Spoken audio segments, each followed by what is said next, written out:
Hello everyone and welcome you all to Gyan Sagar classes. Today we are going to discuss how to study the subject jurisprudence, interpretation and general laws. इस subject को पढ़ने के लिए क्या strategy बनाई जा सकती है? अब सिर्फ पढ़ने के लिए नहीं बात करेंगे, अब हम बात करेंगे मार्क्स कैसे स्कोर करने एग्जाम में, क्योंकि एग्जाम्स आर अप्रोचिंग नियर. अब आपके मन में सिर्फ ये ही डाउट होगा क्या मुझे अच्छे मार्क्स मिलेंगे या नहीं मिलेंगे. तो बस एक बार आपको उसी के लिए गाइड किया जा रहा है कि आप इस पैटर्न से चलेंगे जो हम पैटर्न यहाँ पे बता रहे हैं. अगर उस पैटर्न से आप चलें तो चांसेस आर देयर कि you can score good marks. किसी का टारगेट होगा पास होना, किसी का टारगेट होगा एग्जेम्पशन लाना, किसी का उससे भी बड़ा टारगेट हो सकता है. सभी के लिए it is just a suggestive video कि यहां इन चीजों पे फोकस करके ज्यादा अच्छे मार्क्स लाए जा सकते हैं. तो सबसे पहले हम ये देखेंगे कि सिलेबस को कहां पे कितने पार्ट्स में डिवाइड किया जा सकता है, कहां कौन से पे ज्यादा फोकस करना है, किस पे हमें कम फोकस में भी काम चल जाएगा. वो सारी चीजें सबसे पहला टास्क है हमारा रिवीजन के टाइम पे डिसाइड करना. तो उसके लिए हम सबसे पहले चैप्टर्स की लिस्ट निकालते हैं. जो लिस्ट ऑफ चैप्टर्स है वो इसमें हमारी हेल्प करेगी.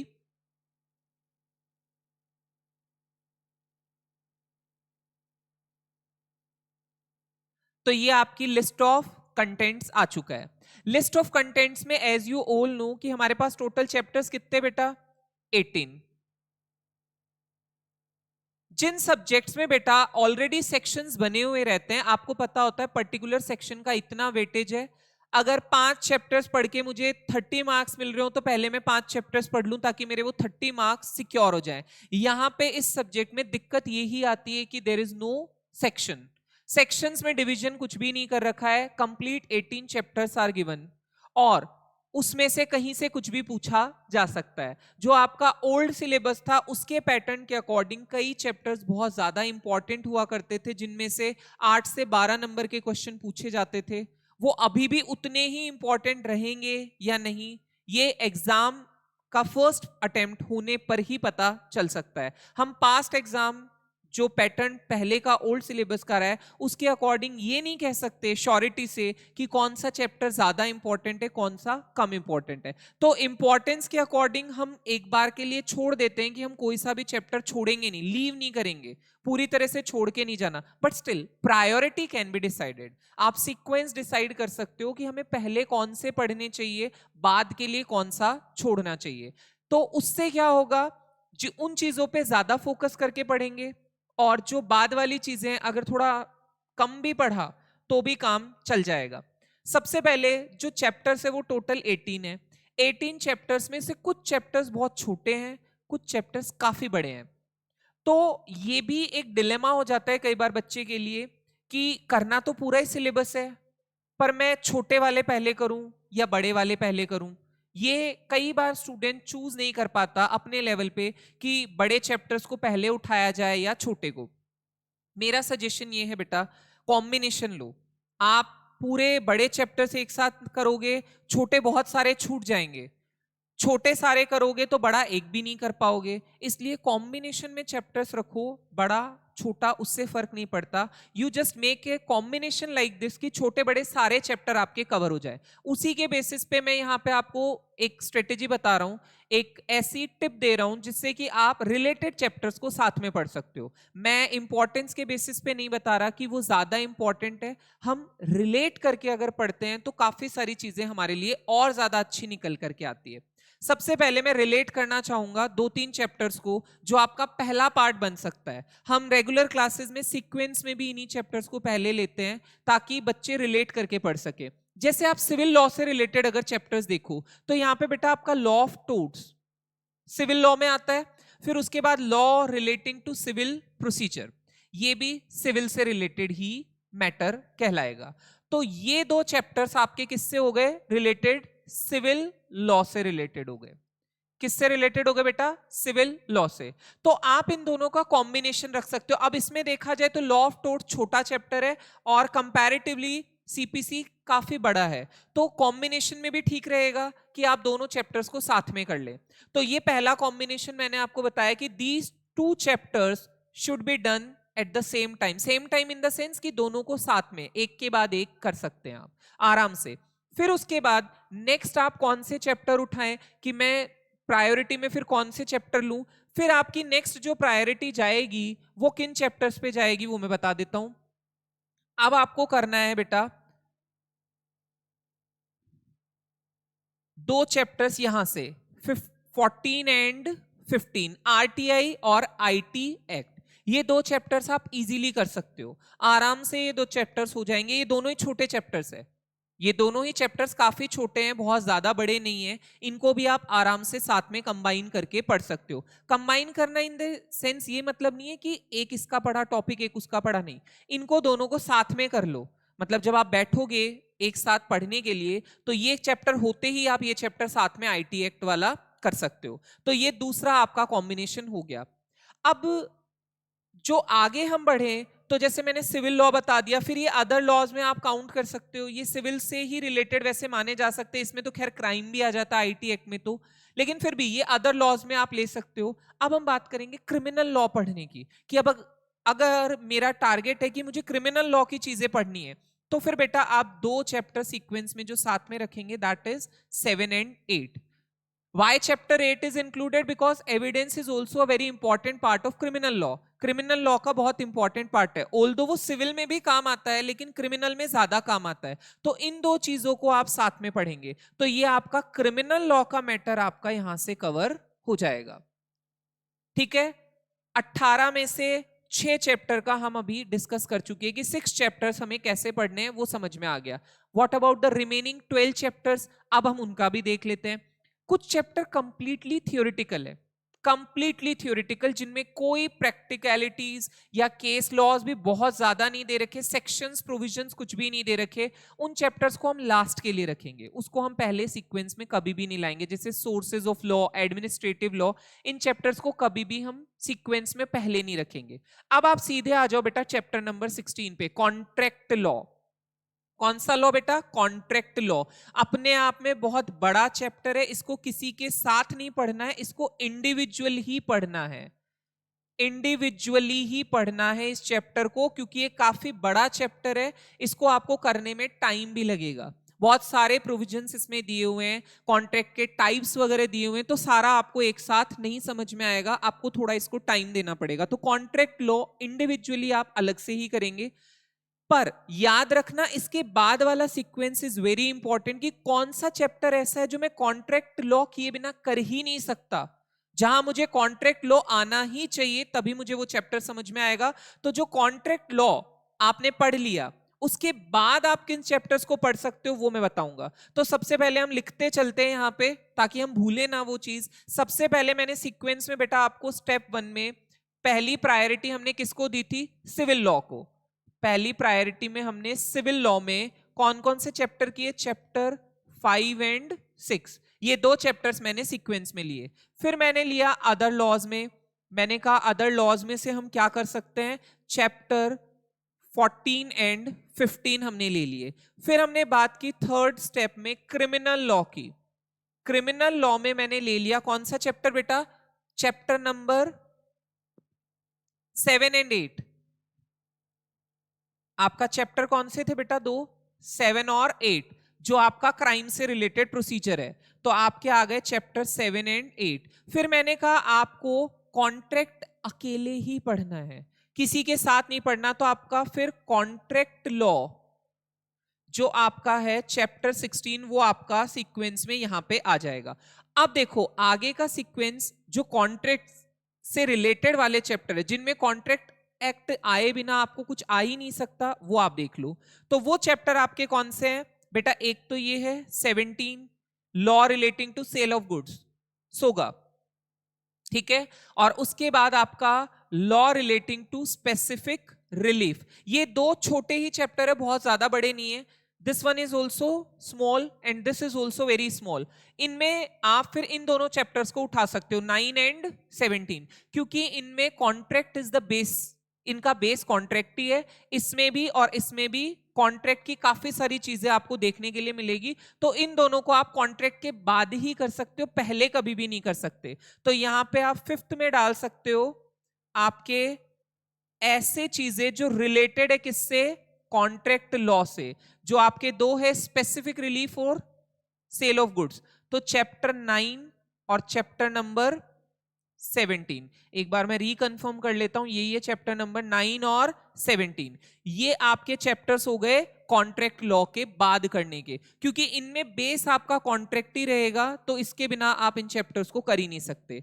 अब आ जाते हैं बाकी के बचे हुए चैप्टर्स पे। फिर मैं कौन से चैप्टर साथ में लूं? बेटा ये दो चैप्टर हमेशा साथ में ही पढ़ने चाहिए, ज्यादा बेटर है, क्योंकि स्टैम्प बहुत बड़ा नहीं है। हाँ, रजिस्ट्रेशन में although transfer of property act भी शामिल है, इसमें ट्रांसफर ऑफ प्रॉपर्टी एक्ट भी शामिल है, तो इसलिए ये थोड़ा सा बड़ा हो गया है कंपैरेटिवली, ओल्ड सिलेबस में इतना बड़ा नहीं था। तो ये दो चैप्टर्स आप साथ में कर सकते हो, 12 एंड 13।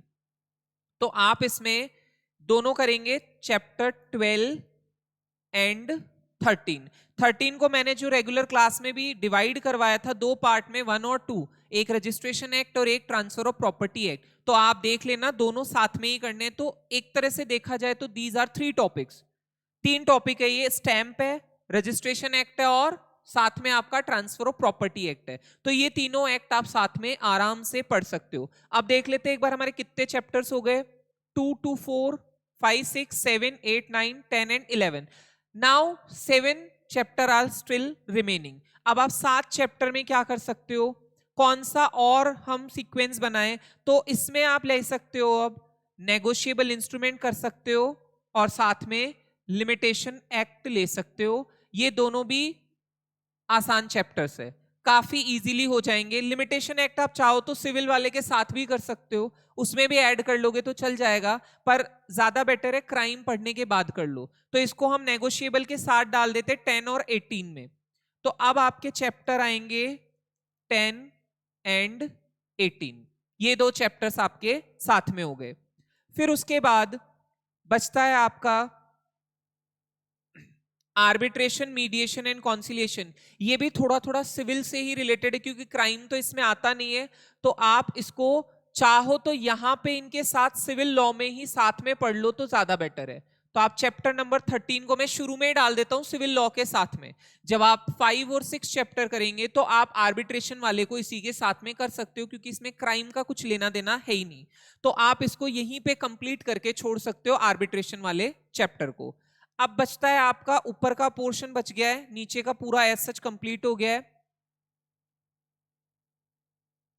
ये भी हो चुका है आपका और ये दो भी हो गए। अब हम सीधे ऊपर चलते हैं।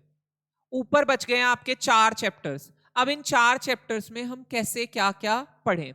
तो अब इनमें आपको सबसे पहले पढ़ना है बेटा कॉन्स्टिट्यूशन, और वो भी इंडिविजुअली। जैसे कॉन्ट्रैक्ट का मैंने बोला इंडिविजुअली पढ़ना है, वैसे आप कॉन्स्टिट्यूशन भी इंडिविजुअली पढ़ेंगे। इसको आप किसी चैप्टर के साथ मिक्स नहीं कर सकते। चैप्टर 2 कॉन्स्टिट्यूशन इंडिविजुअली करना है, उसके बाद लास्ट में आपके बचे हुए 3 चैप्टर्स को आप कैसा भी सीक्वेंस रखें ये मुझे बताने की जरूरत नहीं है। चैप्टर 1, चैप्टर 3 और चैप्टर 4, इनमें आप कैसा भी सीक्वेंस रखें ऐसे आप पढ़ सकते हो। तो मैंने इसमें 9 पार्ट्स में इसको डिवाइड किया है। आप इसी 9 पार्ट्स में डिवाइड करके पूरे 18 चैप्टर कर सकते हैं। देखो कौन से इंडिविजुअली पढ़ने के बताए मैंने, एक तो कॉन्ट्रैक्ट लॉ और एक मैंने खाली चैप्टर 2 कॉन्स्टिट्यूशन। ये दो मैंने कहा इंडिविजुअली ही पढ़ने हैं, क्योंकि काफी वास्ट है, काफी समझने की चीजें हैं, तो आप इसको किसी के साथ मिक्स नहीं कर सकते। आप इनको कहीं भी कभी भी पढ़ें, लेकिन इंडिविजुअली पढ़ें। पर हाँ ये याद रखना कि कॉन्ट्रैक्ट से रिलेटेड आपके ये बाद में ही पढ़े जाएंगे, पहले नहीं पढ़े जा सकते। यहां भी मैं एक चीज और पॉइंट आउट करना चाहूंगा, चैप्टर 4 जो आपका एडमिनिस्ट्रेटिव लॉ है उसका भी बेस क्या है, आपका कॉन्स्टिट्यूशन है। तो ये सीक्वेंस आप ऐसे ही रखें तो ज्यादा बेटर है। क्या होगा ये सीक्वेंस फॉलो करने से? बेटा रिलेटेडनेस की वजह से समझ में ज्यादा अच्छा आएगा, रिवीजन में ज्यादा आसानी होगी, क्योंकि जो चैप्टर्स हम सीक्वेंस में पहले कर चुके होंगे आगे के चैप्टर में उनसे बहुत कुछ रिलेटेड आएगा। जैसे आप अगर ये 2 चैप्टर पढ़ के 13 पढ़ते हो तो आपको बहुत इजीली समझ में आ जाएगा 13 वाला चैप्टर, लेकिन अगर आप पहले 13 उठाते हो तो आपको कुछ भी नहीं समझ में आने वाला है। आपको पहले सिविल लॉ का आइडिया होना चाहिए, सीपीसी समझ में आना चाहिए, तभी आप आर्बिट्रेशन वाला चैप्टर पढ़ सकते हो। तो ये रिलेटेडनेस की वजह से मेरा प्रायोरिटी मैंने उसी अकॉर्डिंग बताई है कि आप इस तरह से पढ़ें। इसमें भी जैसे आप पहले एविडेंस एक्ट ना पढ़ के पहले आप आईपीसी और सीआरपीसी पढ़ेंगे, फिर उसके बाद आप एविडेंस एक्ट पढ़ेंगे। तो this is the complete sequence that is to be followed to get good marks in examination, क्योंकि रिलेटेड पढ़ने से हम अच्छा स्कोर कर पाएंगे। अब आ जाते हैं हमारे पेपर के पैटर्न की बात करते हैं। बेटा पेपर का पैटर्न चेंज हुआ है एज यू ऑल नो। पहले पूरा डिस्क्रिप्टिव पेपर था, अब हमारा एमसीक्यूज भी आएंगे। तो जो 100 मार्क्स का आपका जेआईजीएल का पेपर होता है इस सब्जेक्ट का, उसमें पहले टोटल सब्जेक्टिव क्वेश्चन ही थे, अब हमें मिल रहा है 20% एमसीक्यूज और 80% मेरा हो गया वही सब्जेक्टिव पेपर डिस्क्रिप्टिव वाला, जिसमें मुझे क्वेश्चंस के आंसर लिखने हैं।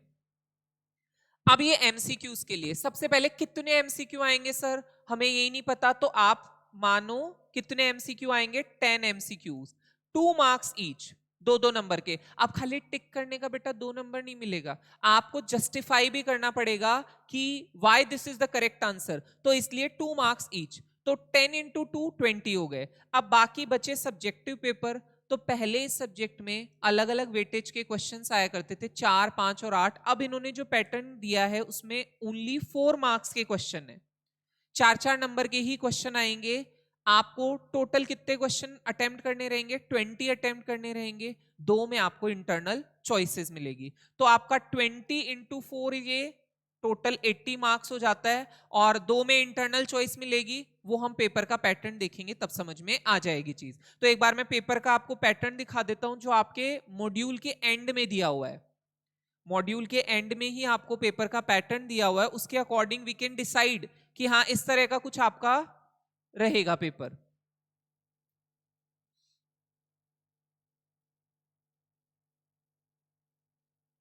ये देखिए, ये जो है आईसीएसआई के मॉड्यूल में ही लास्ट में दिया हुआ है, उसी के बेसिस पे मैं आपको बता रहा हूं कि this will be your pattern for exam. देखो, choose the correct answer and justify the same.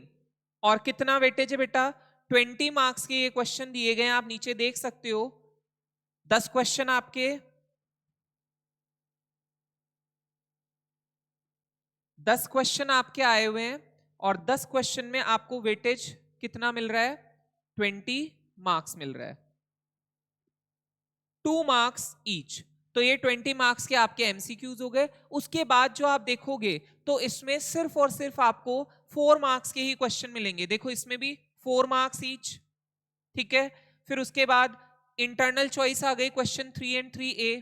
फिर उसके बाद इसमें भी वही 4 marks each, same is with question number 4 and 4A। ये भी एक टिप है, वैसे आधे से ज्यादा बच्चों को ये चीज पता होती है, बहुत बार बताया जा चुका है, लेकिन फिर भी बता देता हूं। बेटा जब ये इंटरनल चॉइस मिलती है ना आपको, जैसे 4 और 4A में से कोई सा अटेम्प्ट करना है, तो या तो 4 के चारों पार्ट करने हैं या फिर 4A के चारों करने हैं। ऐसा नहीं कर सकते कि इसके 2 पार्ट कर दो और फिर बचे हुए 2 पार्ट इसके कर दो, ये गलत माना जाएगा, कोई सा भी क्वेश्चन प्रॉपर नहीं होगा। इसलिए जो भी क्वेश्चन करोगे वो पूरे चारों पार्ट उसी के करोगे। ये 2 ही क्वेश्चन में दिक्कत है, 3 और 4 में, बाकी तो फिर इंटरनल चॉइस कहीं आपको मिल ही नहीं रही है। 5th भी ऐसे ही है सीधा, और 6th। तो यहां पे आपको 4 मार्क्स ईच इसी तरह का पैटर्न मिल रहा है। तो जो पहले 5 या 8 मार्क्स के क्वेश्चन आते थे वैसा कुछ भी नहीं है अब खाली 4 मार्क्स के क्वेश्चन पूछे जाएंगे, और उसमें कितना लिखना होता है ये आपको क्लास में ऑलरेडी बताया जा चुका है कि मिनिमम टू मिनिमम 1 पेज, और मैक्सिमम अगर आप जाते हो तो 1.5 पेज, और एवरेज कोई अगर थोड़ा कम ज्यादा होता है तो 1/4 के अप्रोक्स आपका हो सकता है। क्या हमारा पेज की लेंथ ज्यादा मैटर करती है, कंटेंट नहीं, कंटेंट ज्यादा मैटर करता है, पेज की लेंथ नहीं मैटर करती। कोई मेजरमेंट के लिए टेप लेके नहीं बैठेगा कि इतना इतना लिखा है तो आंसर में नंबर दे दो, नहीं, कंटेंट विल मैटर मोर। तो अब हम आ जाते हैं दूसरे वाले पार्ट पे कि सिलेबस हमारा हो गया, रिवाइज मैंने कर लिया, मेरा सीक्वेंस मुझे पता चल गया कि कौन सा पहले करना है कौन सा बाद में करना है। और देखो जो मैंने आपको सीक्वेंस बताया ना, उसी की एक बार वापस से एक चीज बता देता हूं आपको उसी में से, कि ये जो है इसी में हमारा इंपॉर्टेंस के अकॉर्डिंग भी हमने कर लिया है कि कौन कौन सी चीजें ज्यादा इंपॉर्टेंट है वो हमने शुरू में की है, और फिर उसके बाद मैंने ये चीज आपको पहले भी बोली थी, हम छोड़ के कुछ नहीं जाने वाले, we will not leave anything, we will do each and every part of the syllabus, क्योंकि यहाँ पे सेक्शंस नहीं है तो कहीं से कुछ भी आ सकता है। तो हमने लास्ट तक ऐसा रखा है कि ये चैप्टर 2 भी इंपॉर्टेंट है, ऐसा नहीं कि ये इंपॉर्टेंट नहीं है, पर मैंने इस पैटर्न को डिजाइन किस बेसिस पे किया है, not on the basis of importance but on the basis of relatedness. तो ये आप मान के चले कि ये रिलेटेडनेस के बेसिस पे है, ना कि इंपॉर्टेंस के बेसिस पे, कि ये ज्यादा इंपॉर्टेंट है ये कम इंपॉर्टेंट है, ऐसा मत सोचना। ये खाली रिलेटेडनेस की तरह से मैंने ये आपको बता के छोड़ा है कि ये इस तरह से आप सीक्वेंस डिजाइन कर सकते हो। उसके बाद आप आ जाते हैं वापस से, ये जो हमारा 80 मार्क्स का हमने डिस्क्रिप्टिव देख लिया, 20 मार्क्स का आपका एमसीक्यूज वाला पैटर्न देख लिया। क्या हमें एग्जाम में टिप्स रहेंगे अच्छा स्कोर करने के लिए? अब हमारा सिलेबस का पता चल गया, कैसे कैसे क्या क्या पढ़ना है। अब हम एग्जाम में आंसर में क्या लिखें, कितना लिखें, कैसे लिखें? तो सबसे पहले बेटा दो चीजें यहां पे बहुत ज्यादा इंपॉर्टेंट है। देखो, सक्सेस के लिए वैसे कोई सेट रूल नहीं होता, हर आदमी के लिए सक्सेस के अलग अलग चीजें होती है। किसी का लक अच्छा होता है, किसी की मेहनत बहुत अच्छी होती है, कोई बहुत स्मार्ट होता है तो वो अच्छा स्कोर कर लेता है, लेकिन कुछ चीजें सबके लिए सेम होती है, वो हम यहाँ पे डिस्कस करेंगे। कि सबसे पहला हमारे लिए अच्छे मार्क्स लाने के लिए पहली इंपॉर्टेंट चीज आपकी रेगुलर क्लासेस।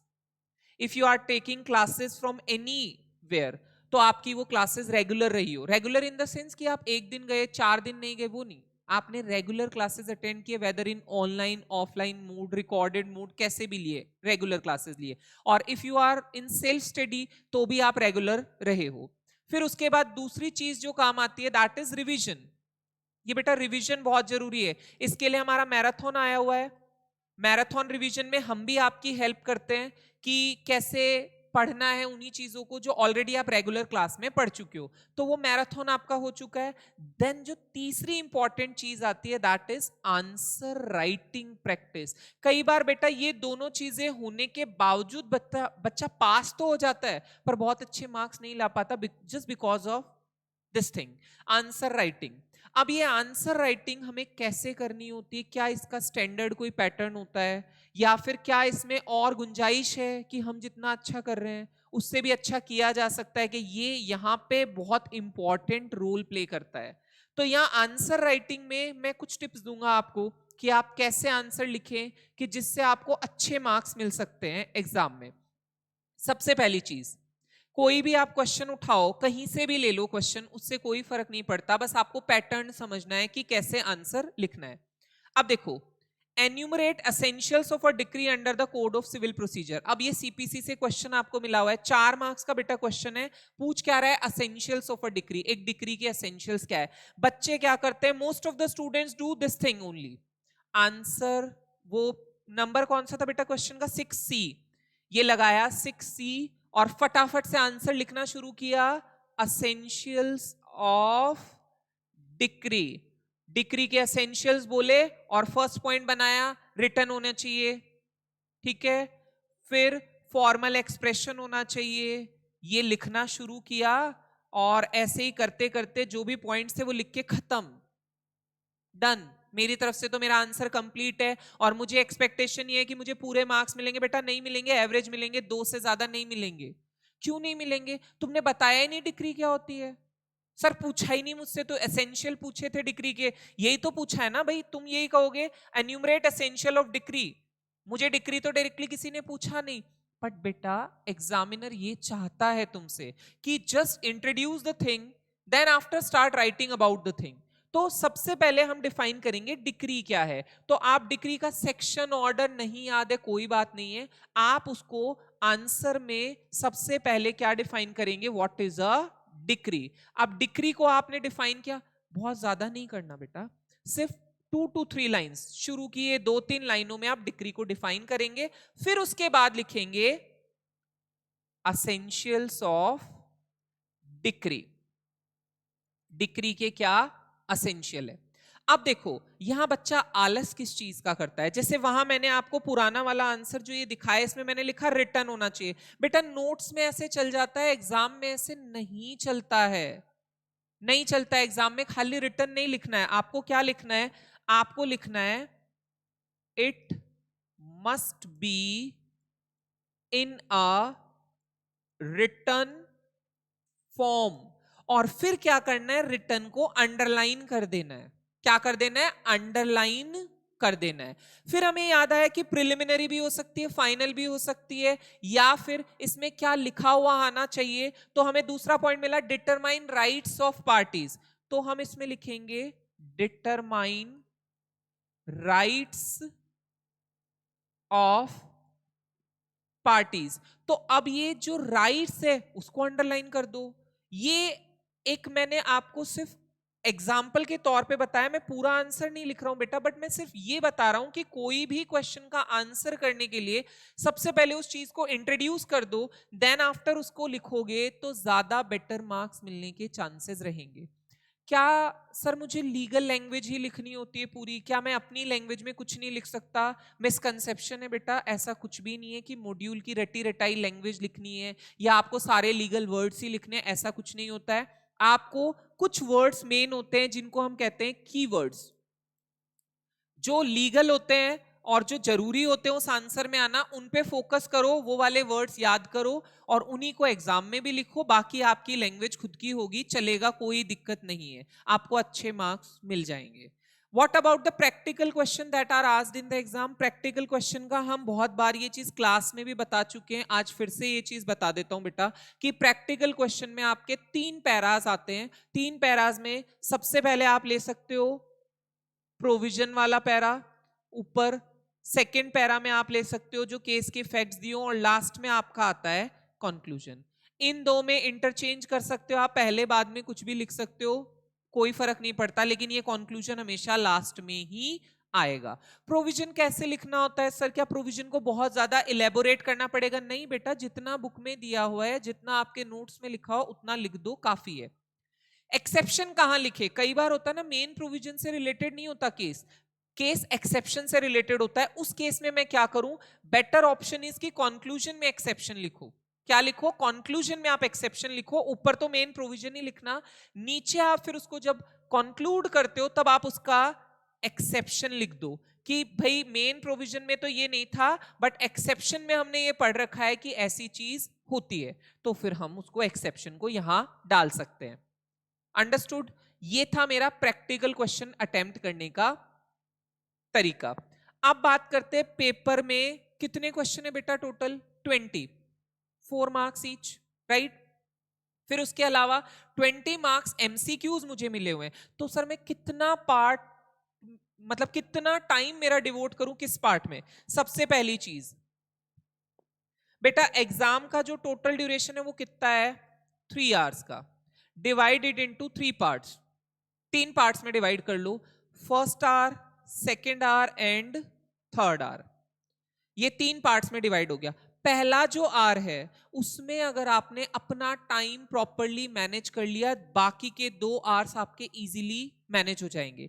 पहला ही घंटा सबसे मेन होता है, क्योंकि उस टाइम पे you think you have a lot of time, आपको लगता है बहुत टाइम है मेरे पास, और आप धीरे धीरे लगे रहते हो, आराम से चीजें लिख रहे होते हो, एक एक क्वेश्चन को बहुत टाइम दे रहे होते हो। इस चक्कर में क्या होता है, बाकी की चीजें छूट जाती है और फिर लास्ट में आपको आते हुए भी कई चीजें छोड़नी पड़ती है या कम लिखनी पड़ती है।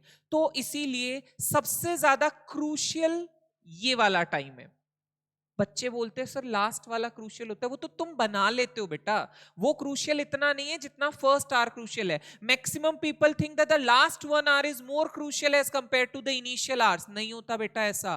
First hour is the most crucial part of your exam, क्योंकि उसमें अगर आपने टाइम मैनेज कर लिया तो तीसरा घंटा तो बहुत इजीली निकल जाता है। हाँ, उसके बाद प्रायोरिटी में सेकंड ये होता है, बीच वाला पार्ट थोड़ा सा ठीक ठाक चलता है, क्योंकि आप ना ज्यादा बहुत प्रेशर में रहते हो, आराम से चीजें हो रही होती है। ये पार्ट कब क्रूशियल बन जाता है? जब आप इस पार्ट को मैनेज नहीं करते हो ना, तो ये बहुत क्रूशियल बन जाता है। तो फिर ये सेकंड नंबर पे मैं इसको दे देता हूं कि this is the crucial part. तो बच्चे क्या बोलेंगे बेटा, सर मेरे को तो लगता है थर्ड पार्ट जो लास्ट घंटा होता है वही सबसे बड़ा होता है, क्योंकि जंग तो वही होती है, ये इतना टाइम बचा है, इतने में ये क्वेश्चन करने, तो मेरे हिसाब से तो ये है। मैं बोलूंगा बच्चों इसको क्रूशियल मान के चलो।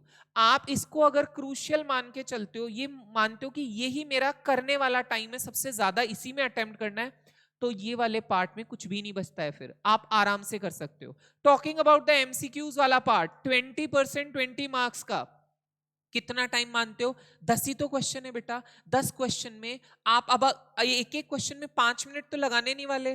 5 मिनट लगाओगे तो शुरू का घंटा तो आपने एमसीक्यू को ही दे दिया, फिर बचा हुआ पार्ट सिर्फ 2 घंटे।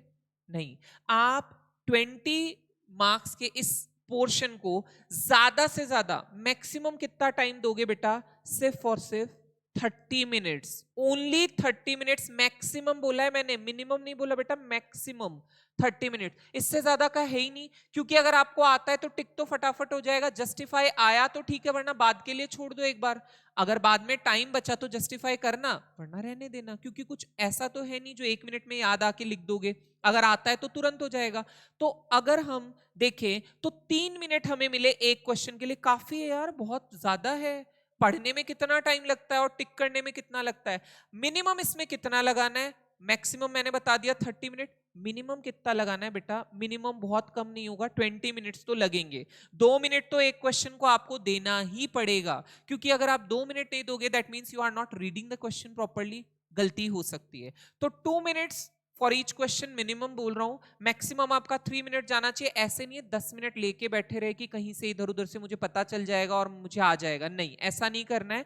You just keep on going, आगे बढ़ते रहो। फिर बचा हुआ पार्ट, जैसे हम मान लेते कि हमने आधा घंटा लगाया तो 2.5 घंटे हैं बेटा आपके पास। 2.5 घंटे में कितने क्वेश्चन अटेम्प्ट करने? 20 क्वेश्चन, 4 मार्क्स ईच। अब आप डिवाइड करके देख लो 2.5 घंटे में बेटा कितने मिनट्स होते हैं आपके? 120 प्लस 30, 150 मिनट्स। 150 मिनट्स आपके बचे हुए हैं। 150 मिनट्स में you need to attempt 20 questions. तो अब आपके पास एक क्वेश्चन के लिए बच गए 7.5 minute. 7.5 minute for each question you get. हो सकता है अटेम्प्ट, हो सकता है किसी में जल्दी हो जाएगा, किसी में टाइम लग जाएगा, किसी में हो सकता है आपको 10 मिनट लगे हो, तो कोई हो सकता है आप 5 मिनट में भी अटेम्प्ट कर दो, तो ऑन एन एवरेज तो वो बराबर ही बैठा 7.5 मिनट। तो आपको इसी के अकॉर्डिंग टाइम मैनेज करते हुए चलना है। तो अब मैं बोलूं कि जो मेरा पहला घंटा था उसमें मेरे को एमसीक्यूज अगर अटेम्प्ट करने तो वो एमसीक्यूज हो जाने चाहिए, प्लस कितने और क्वेश्चन होने चाहिए? कम से कम आपका एक क्वेश्चन तो और हो जाना चाहिए। मतलब एमसीक्यूज भी हो गए प्लस एक और पूरा क्वेश्चन भी मैंने अटेम्प्ट कर दिया। तो शुरू के जो question number 1 and question number 2 है वो मेरे फर्स्ट आवर में अगर कंप्लीट हो गए तो डेफिनेटली मैंने आधी जंग जीत ली है। अब मुझे खाली कितने क्वेश्चन अटेम्प्ट करने? बचे हुए 5 क्वेश्चन अटेम्प्ट करने इन रिमेनिंग 2 आवर्स में। I can definitely do the same, मैं आराम से वो भी कर सकता हूं। मैं यहां पे डाल देता हूं question number 3 and question number 4, और क्वेश्चन नंबर 5 का आधा पार्ट इसमें आ जाएगा, हाफ। फिर क्वेश्चन नंबर, सॉरी हमने 2 तो वहीं कर लिया, हमारे पास टोटल 6 ही तो क्वेश्चन थे। हाँ, तो 5 और 6 यहां पे आ जाएगा, क्वेश्चन 5 एंड क्वेश्चन 6। इतने ही तो क्वेश्चन है आपके, आप आराम से इस टाइम को मैनेज कर सकते हो। Question 1 and 2 in the first hour अगर आप कर लेते हो तो बाकी के रिमेनिंग आवर में ये करना आपके लिए बहुत आसान है, आप इजीली करते हो। आपकी राइटिंग स्पीड भी अच्छी आएगी, आप अच्छा कंटेंट लिख पाओगे। दूसरी चीज, कई बार लिखते लिखते क्या होता है, हम थक जाते हैं, तो हमें लगता है कि यार इतना ही लिखते हैं, इतना नहीं लिखते। एग्जाम में ये चीज नहीं होनी चाहिए। डोंट गेट टायर्ड, टायर्ड नहीं होना है। अच्छी अपनी एनर्जी रखो जिससे कि हम लास्ट तक कंसिस्टेंटली सब चीजें लिख सके। शुरू का पोर्शन अगर बहुत अच्छा होता है, बाद का बिल्कुल बेकार होता है, वो भी सही नहीं है। इसलिए थोड़ी सी एक और चीज ऐड कर दूंगा उसमें, कंसिस्टेंसी रखना अपनी राइटिंग में, कि जो शुरू से एंड तक मेरी राइटिंग हो वो प्रॉपर वैसी ही चले, लगभग थोड़ा 19-20 का फर्क आएगा लेकिन लगभग वैसी ही होगी, तो definitely you will get good marks. तो यहां पे ये मैंने दूसरी आपको टिप दी थी। पहले मैंने आपको सिलेबस को डिवाइड करना बता दिया, अब आपको मैंने आंसर राइटिंग के लिए कुछ टिप्स दे दिए, और टाइम मैनेजमेंट का भी मैंने आपको बता दिया, how you can manage the time properly during the exam. Hopefully आपको ये चीजें हेल्प आउट करेगी आपके एग्जाम के टाइम पे अच्छा स्कोर करने में। आप अपने पढ़ाई जारी रखें, अपने एफर्ट्स अच्छी डायरेक्शन में लेके चलें, और definitely you will score good marks in your paper number 1 of module 1 JIGL. Thank you so much for today.